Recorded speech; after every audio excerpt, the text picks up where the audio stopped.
Friday after lunch, Olivier decided to take us to a chateau and to a monastery where we can see the wines, and on the way we stopped at a local friend of his that has a great sense of humor and loves women, and here we are having a course, a drink of wine with a local, and this is what adds definitely to the flavor of the visit that I have here. Here he is. René Durand.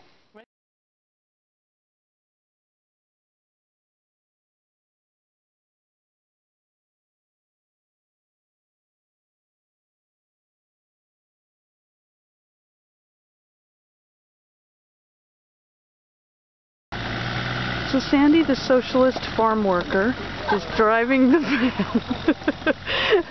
where we're filling it up with hay, and Olivier and Laura and I are getting the hay bales and putting them into the back of the little trailer here. And we're almost done.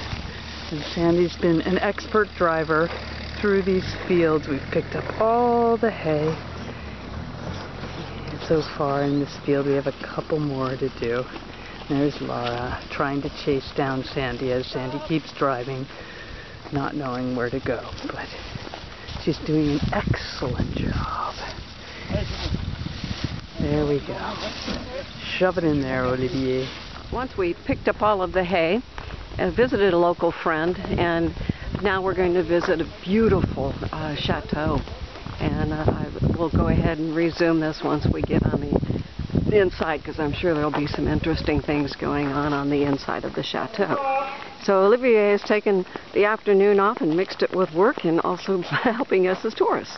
The chateau was built in the 11th century.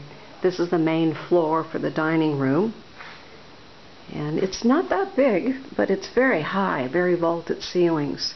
So and the doors are probably higher than what I've seen before in some of these chateaus. And this is their little kitchen. Not necessarily big in kitchens, are they?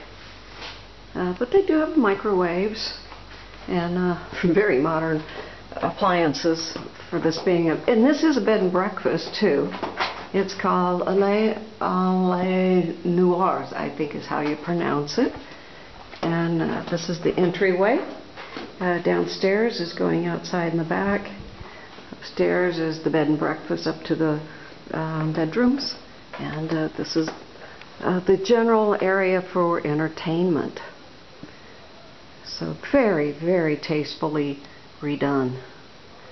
We just had a nice, polite glass of wine, and you can see some of the people that are staying here by the pool. So it is an active bed and breakfast, and the outside of the, it's a manor actually, not a chateau, which means it was a working farm, but for the nobility. And this is the bridge that goes across into the manor, and that I think was at one time a place for the horses. So it really is beautiful. The outside yards and the inside yards are beautiful, and it does sleep 6. We just found out that it sleeps 6, and this is where we drove in. So the yards are, gardens and yards are beautiful too.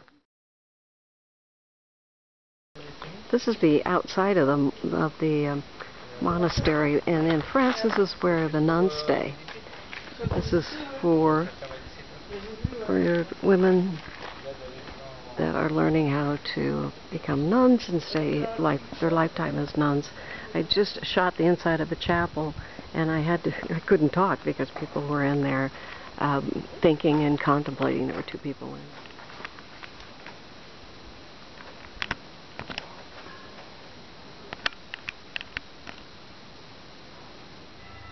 It's 5:30, and so the nuns are, you can hear the bell, and the nuns are going into church so that they can pray. And otherwise we're going to go in their little store and buy something.